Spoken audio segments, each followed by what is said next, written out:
¿qué elementos prototurísticos podríamos mencionar de la década del siglo XX? Bueno, de hecho, los historiadores podemos afirmar que en el siglo XIX ya empieza a manejarse el turismo, Ajá. ¿sí? Ya deja de ser un poco prototurístico, ¿sí? Pero para esto pues pasaron muchos años, ¿no? Entonces varios teóricos coinciden que a finales del siglo XIX realmente ya empieza la actividad turística. Y nosotros en nuestro país, desde mediados del siglo XIX y finales del siglo XIX, empezamos a tener cierto desarrollo con la actividad turística. Empiezan los desplazamientos, ya llegan ciertas corrientes internacionales, sobre todo de Estados Unidos. Los destinos de playa empiezan a manejarse, empiezan a manifestarse. De hecho, Acapulco empieza a desarrollarse a finales del siglo XIX, empiezan las visitas y bueno, ya podemos decir que ya empieza cierta actividad, ciertos desplazamientos turísticos que se van dando con la llegada del siglo XX, ¿no? Con la primera década y sobre todo la segunda década, que ya tenemos muchos elementos ya totalmente de empresas turísticas y de organismos turísticos, donde ya el gobierno empieza con una política turística ya de desarrollo y de avanzada, ¿sí? Por ejemplo, tenemos en 1921 la conformación de la Cámara Nacional de Comercio, ¿sí?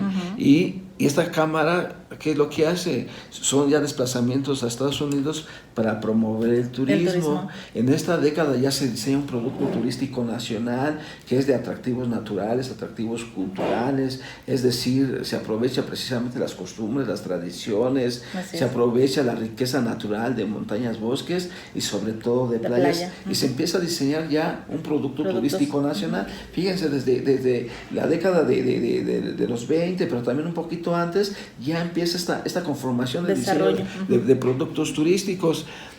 Inclusive ya hasta existen casinos en la frontera norte, toda la parte norte de nuestro país, ¿sí? La Secretaría de Hacienda declara que el turismo ya es una industria, por lo cual hay que diseñar toda una serie de servicios turísticos, de infraestructura, que es vías de comunicación y servicios públicos, una serie de servicios de hospedaje, de transportación.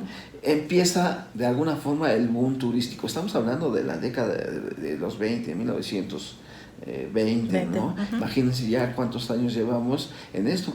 Y en esa época empieza precisamente todo este auge, ¿no? Entonces, inclusive se empieza con la definición de viajero en la ley de migración en esta década.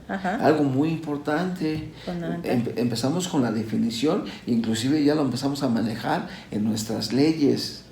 En ese tiempo, pues la primera ley fue sobre la de migración, y ahí empezamos a manejar al viajero, ¿no? Inclusive existen las comisiones nacionales de turismo ya en esta década. Y algo muy importante son las relaciones bilaterales, en este caso con Estados Unidos. El propio embajador de Estados Unidos fomenta el turismo en su país. Eso es totalmente extraordinario. Ojalá si todos los embajadores actuales fomentaran el turismo nacional en sus respectivos países. Eso sería fabuloso. Por eso no están tan equivocados los del gobierno actual de manejar precisamente toda esta promoción turística actual con las embajadas. Me parece ideal, pero tiene que hacerse planes muy estratégicos para la promoción turística, pero no me parece que sea un error, sino había que diseñarlo y había que planificarlo mejor, ¿no? Pero desde esa década de los 20 se empieza a manejar a través de las embajadas y sobre todo la de Estados Unidos, que dio un gran fomento al turismo nacional, destacando la cultura, destacando los atractivos naturales, y en ese tiempo destacaba la seguridad, imagínense, ¿sí? En ese tiempo decían, no, es un país seguro, vengan a pasearse, vengan a disfrutar el producto turístico de México, ¿sí? Entonces eso me parece extraordinario.